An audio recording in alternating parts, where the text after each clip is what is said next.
नमस्कार साथियों, सूर्य नगरी यूनिक लॉ क्लासेस के यूट्यूब चैनल पर मैं डॉक्टर उर्मिला राठी आपका हार्दिक स्वागत और अभिनंदन करती हूँ। बात कर रहे हैं हम लोग BNSS के चैप्टर नंबर 35। BNSS का चैप्टर 35 वेरी वेरी इंपॉर्टेंट है। जब अपन चैप्टर 35 की बात करते हैं तो ये वो 35 चैप्टर है जो बात करता है किसके लिए, pre plus main plus inter plus practical aspect. Code भी जाते हो तो बड़ा काम का है। तो सबसे पहले जब आप इस वीडियो को देख रहे हो और आपके पास समय है तो जल्दी से अपना बैरक निकालो और इसको लिख लो, क्योंकि लिखने से चीज़ें याद हो जाती है, हमेशा ध्यान रखना। तब लिखो, फिर उसके साथ इस वीडियो को अच्छे से सुनो। ये वीडियो आपको हेल्प करेगा इसको याद करवाने के लिए।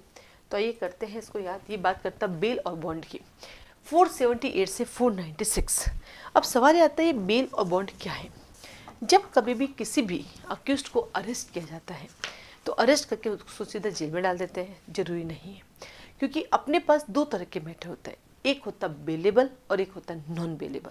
जो बेलेबल मैटर होता है उसमें बेल मैंडेटरी होती है, क्योंकि बेलेबल मैटर में बेल देना हमारा क्या है, फंडामेंटल राइट है, आर्टिकल 21। और संजय चंद्र के केस में कहा गया है कि बेल आपका फंडामेंटल राइट है। ठीक वैसे ही Motiram versus state of MP में भी कहा गया है बेल इज ए राइट और जेल इज ए एक्सेप्शन। तो इसलिए हमेशा जब भी कोई ऑफेंस करता है या ऑफेंडर पाया जाता है, उसके अगेंस्ट कोई FIR होती है या कंप्लेंट फाइल होती है, अगर मैटर बेलेबल है तो बेल पे दे दिया जाता है। और बेल कौन दे सकता है? बेल सबसे अच्छी बात है, बेलेबल मैटर में बेल पुलिस भी दे सकती है और मजिस्ट्रेट भी दे सकता है, तो बेल दोनों ही दे सकते हैं। अब हम बात करते हैं इस बेल की। तो बेल की डेफिनेशन कहाँ दी गई है? तो सबसे पहले लिखिए, बेल की डेफिनेशन के सबसेक्शन 1 के A में दी गई। इससे पहले बेल कभी डिफाइन नहीं था, देखिए इस बार बेल की डेफिनेशन 21A में दी गई है। और बॉन्ड की डेफिनेशन, बेल बॉन्ड, एक होता है बॉन्ड तो दूसरा था बॉन्ड की डेफिनेशन कहाँ गई है? तो एक तो गई बेल, दूसरा था बॉन्ड की डेफिनेशन जो है 2K1KE में, 2K1KE में। तो एक आया बेल, दूसरा आया बॉन्ड। और एक होता बेल बॉन्ड, उसकी डेफिनेशन कहाँ दी गई है? तो बेल बॉन्ड की डेफिनेशन दी गई 2K1KD में, 2(1)D। तो इस चैप्टर को पढ़ने के लिए आपके पास तीन चीज़ें, बेल डिफाइन है, बेल बॉन्ड डिफाइन है और एज वेल एज आपका बॉन्ड भी डिफाइन है। वैसे इस बॉन्ड की मैं बात करूँ तो ये बॉन्ड यहाँ पर भी है और ये बॉन्ड सिविल नेचर में भी आता है, ये लिमिटेशन के डेफिनेशन क्लोज सेक्शन 2 में भी आता है। ठीक है, चलते हैं इसकी देखने के लिए। तो आप में से कहीं ऐसे बच्चे होंगे जो फर्स्ट टाइम पढ़ रहे हैं BNSS, तो उनके लिए याद करना इजी है। लेकिन आप में से कहीं ऐसे बच्चे जो पहले CRPC कई बार पढ़ चुके हैं तो उनके लिए थोड़ा सा दिक्कत है, उनको लाइन से याद तो है पर बीच में आके भूल जाते हैं। जो इंपॉर्टेंट सेक्शन है, स्टार्टिंग के 6 सेक्शन तो उनके रट्टे हुए हैं, तो इनको सेट कर लेते हैं, उसके बाद गड़बड़ हो जाती है। जैसे एंटीसिपेटरी बिल को याद करना सबसे ईजी है। कैसे? पहले हमारे पास 482 क्या हुआ था, इनहेरेंट पावर, और इस बार क्या, एंटीसिपेटरी बिल। तो बस ऐसे याद रखना, 482 वो भी काम की थी, ये भी काम की है, तो एंटीसिपेटरी बिल जो है 482 में। चलिए आगे बढ़ते, 478 सेक्शन 478 से स्टार्ट होता है, 496 पे खत्म होता है। 478 पहला कहता है बेलेबल ऑफेंस से बिल मिलेगी। तो आगे आपके पास पहला section, bail to be taken in bailable offence कौन दे सकता है? तो इसके अंदर आपको पुलिस भी दे सकता है और मजिस्ट्रेट भी दे सकता है। तो इसमें दोनों लोग दे सकते हैं, पुलिस एंड मजिस्ट्रेट। तो ये लीजिए, ये सबसे अच्छी बात है और ये हमारा फंडामेंटल राइट है, आर्टिकल 21 के अकॉर्डिंग। 479 कहता है कि आपको मैक्सिमम कितने टाइम तक डिटेन रख सकते हैं। जैसे आपकी ट्रायल स्टार्ट हो जाती है तो मैक्सिमम कितने टाइम तक आपको डिटेन रखेंगे? तो शॉर्टकट है, मेन कट है maximum period for which under trial prisoner can be detain. तो आप इसको शॉर्ट करते हो मैक्सिमम पीरियड।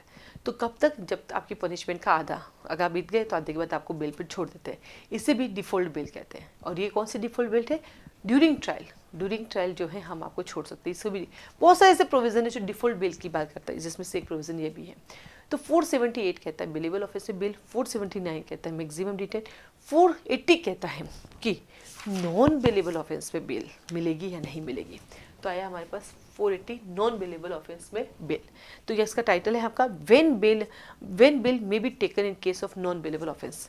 जनरली क्या नॉन बेलेबल ऑफेंस से बेल मिलती है? हाँ, बट ये बात सही है कि 480 नॉन बेलेबल ऑफेंस के अंदर जो है आपको बेल दे या न दे कोर्ट का डिस्कशन पा रहे हैं। वेयर एज 478 में बेल देना मैंडेटरी है, वहाँ कोर्ट डिनाई नहीं कर सकता क्योंकि वो आपका आर्टिकल 21 का फंडामेंटल राइट्स है। ओके, तो 478 कहता है बेलेबल ऑफेंस, 479 कहता है मैक्सिमम डिटेन, 480 कहता है नॉन बेलेबल बेल कब मिल सकते हैं। और एक चीज़ याद रखना, नॉन बेलेबल ऑफेंस में बेल पुलिस नहीं दे सकती अनटिल और अनलेस, जब तक पुलिस को शो ना हो जाए कि ये बेलेबल ऑफेंस है, नॉन बेलेबल का कोई रीज़न नहीं है, तो ही पुलिस दे सकती है, अन्यथा नॉन बेलेबल ऑफेंस में 480 में बिल नहीं दे सकती। अब एग्जाम में क्वेश्चन आता है कि नॉन बेलेबल ऑफेंस में पुलिस बिल कब दे सकती है? हाँ, दे सकती है। कब? जब सेक्शन 482 में आपको एंटीसिपेटरी बिल मिल जाती है। जब सेक्शन 482 में एंटीसिपेटरी बिल मिल जाती है तब नॉन बेलेबल ऑफेंस में पुलिस भी बिल दे सकती है, अन्यथा नहीं दे सकती। नाउ 481 कहता है bail for appear next appellate court. आप नेक्स्ट अपीलेट कोर्ट में आना चाहते हैं तो आपको बिल मिल सकती है, आप बाहर आके अपने लिए अपील की तैयारी कर सकते हैं। तो आपके पास आता है सेक्शन नंबर 481 कहते हैं bail to require accused to appear before the next appellate court, यानी आफ्टर कन्विक्शन भी बेल मिलती है। आफ्टर कन्विक्शन आपको दो जगह पे बेल मिलती है, एक मिलती है आप अपील में जाना चाहते हो इसलिए, और एक मिलती है कि भैया आप आपने अपील कर दी है और आप time to time appellate court में अपीयर हो जाओगे, इसलिए आपको बिल चाहिए। तो एक और सेक्शन लिखिए, सेक्शन 430 सेक्शन नंबर 430 भी है जो है आफ्टर कन्विक्शन बेल है। तो याद रखना आपको सेक्शन 478 में अरेस्ट करते बेल मिल जाती है, नंबर 1। सेक्शन नंबर 480 में ट्रायल शुरू होने पर बिल मिल जाती है, ठीक है। और सेक्शन नंबर 430 और 481 आफ्टर कन्विक्शन बिल मिलती है।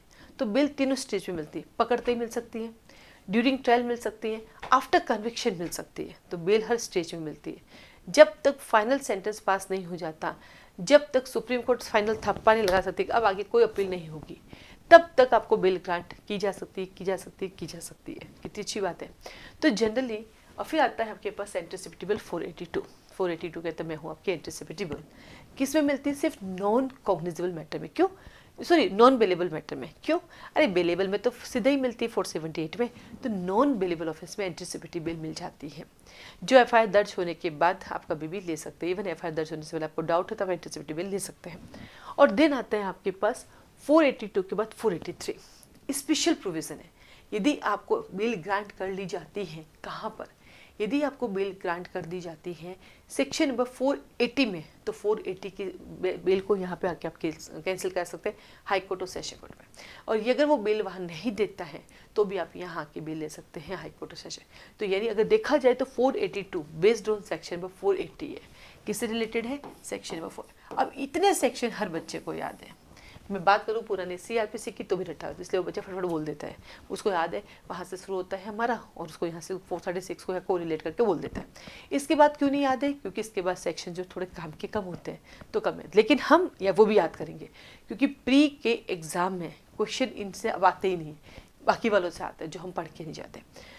तो 479 कहता है, 478 कहता है बेलेबल ऑफेंस बेल, 479 कहता है मैक्सिमम पीरियड, 480 कहता है नॉन बेलेबल में, 481 कहता है अपील करना है, 482 कहता है एंटीसिपेटरी बिल, 483 कहता है special power of the high court and session court.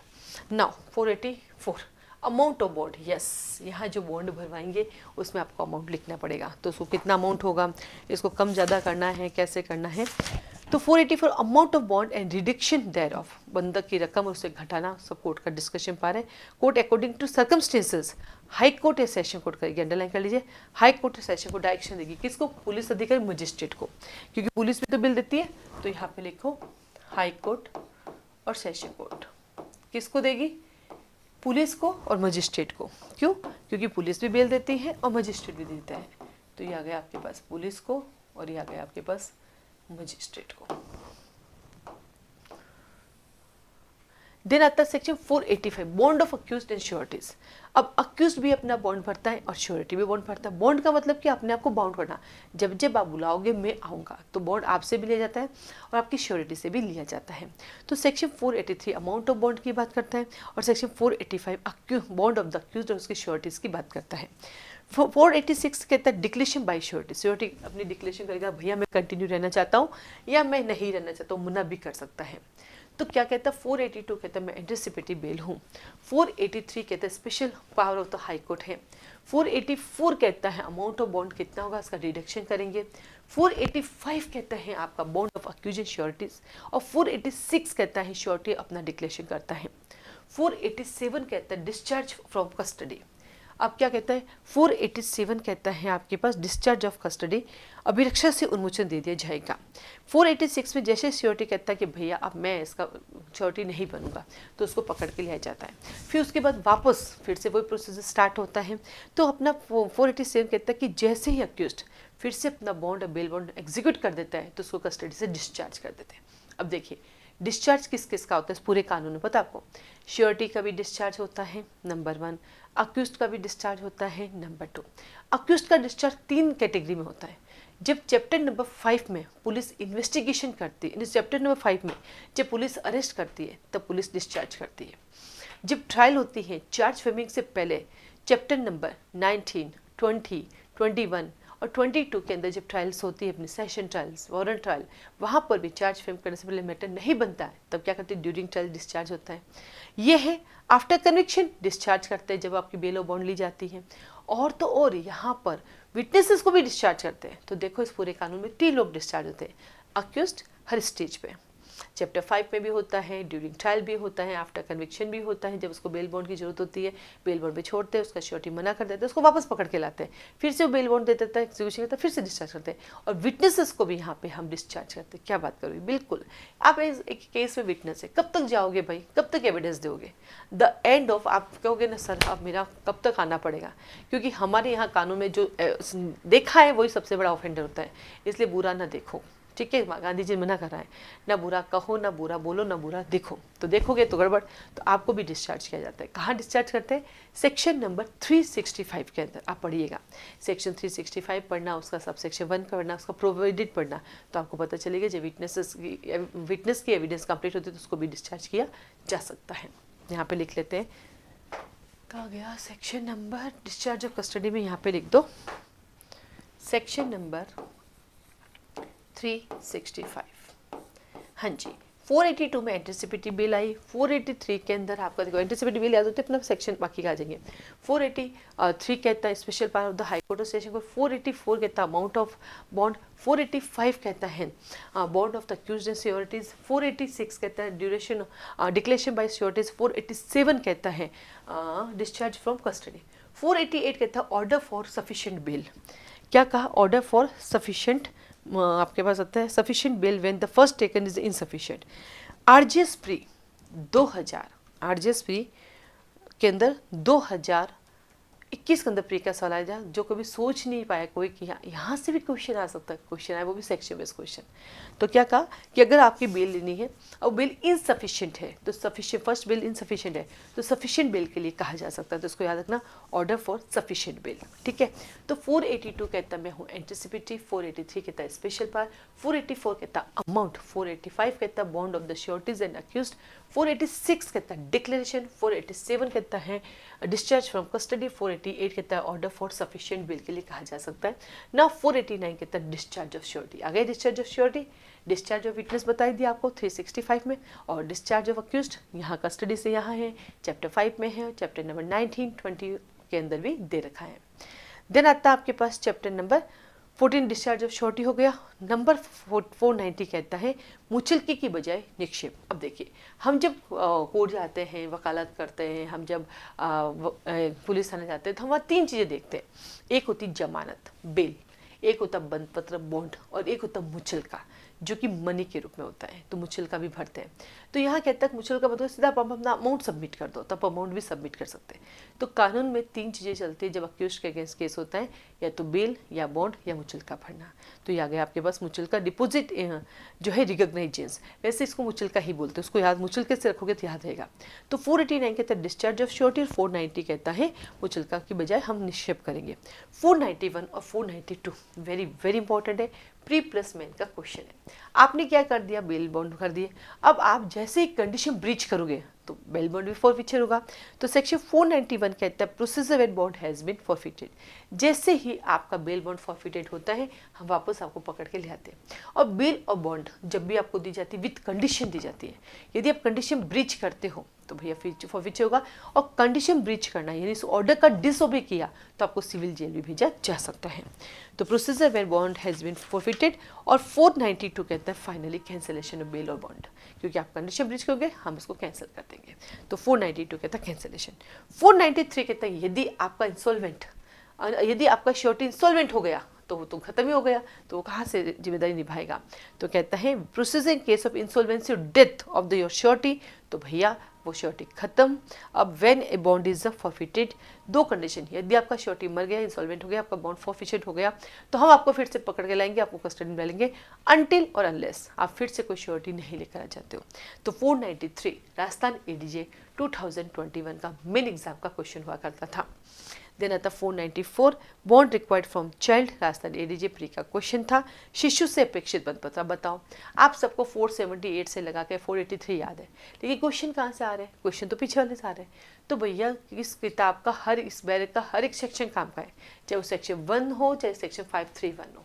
Pre के एग्जाम में कुछ भी आ सकता है, आप ये मत सोचो कि नहीं वेरी इंपॉर्टेंट, ना प्री में कुछ इंपॉर्टेंट होता है, मेन में फिर भी इंपॉर्टेंट हो सकता है, और इंटरव्यू में तो प्रैक्टिकल एस्पेक्ट के पॉइंट ऑफ से याद रखना होता है। तो शिशु से अपेक्षित बॉन्ड, तो बच्चा खुद तो भरेगा नहीं, तो उसके बिहार पर जो बॉन्ड है उसका श्योरिटी के द्वारा भरवाया जाएगा। 495 कहता है चलिए 491 में हमने जो ऑर्डर दिया आपका उसकी अपील कर सकते हैं। तो 491 के ऑर्डर की अपील यही की यही दी गई है, आपको अपील वाले चैप्टर में जाने की आवश्यकता नहीं है। तो appeal from orders under section 491 कहता है कि जो भी ऑर्डर आपने दिया है उसके अगेंस्ट आप अपील कर सकते हैं। और लास्ट कहता है 496 part two direct levy of amount due on certain recognizance, कति हुए मुचलकों पर देय रकम उत्तोलन करने का निर्देश। आपने मुचलका भरा, अब फाइनली कोर्ट को लगता है कि भैया ये बार बार ब्रीच करता है, इससे अमाउंट ले लिया जाए, तो आपसे अमाउंट ले लेते हैं। तो आज आप कोशिश करना, अगर ये वीडियो देख पा रहे हैं तो आप उस वीडियो को देखने के बाद इस पूरे चैप्टर को 3 बार याद करना, उसको लिख के मुझे भेजना। आप चाहे मेरे यूट्यूब स्टूडेंट हो तब भी चलेगा, स्टूडेंट तो होना, कहीं से भी ज्ञान प्राप्त करो, गुरु और शिष्य का रिश्ता तो बन ही जाता है। एकलव्य था, वो क्या करता था एकलव्य, ऐसा थोड़ी क्लास में बैठ के उसने सीखा, दूर से बैठ के भी सीखा ना, तो गुरु दक्षिणा तो उसको भी देनी पड़ी।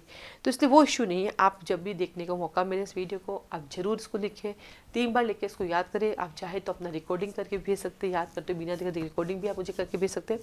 इसके साथ ही साथ हम लोगों ने अपने ऐप पर इसके पूरे चैप्टराइजेशन जैसे ये करा रखा है, वैसे सारे चैप्टराइजेशन जैसे धीरे धीरे हम याद करवा रहे हैं, वो डाल रखा है। हमारे ऐप का नाम है सूर्य की यूनिक लॉ क्लासेस, एपेक्स का ऐप है। वहाँ 100 रुपीज़ ऐप डालेंगे तो आपको सारे चैप्टर्स जो जो रिकॉर्ड होते डाले जा रहे हैं वो आपको सारे मिल जाएंगे एक साथ, तो आप वो लिख सकते हैं।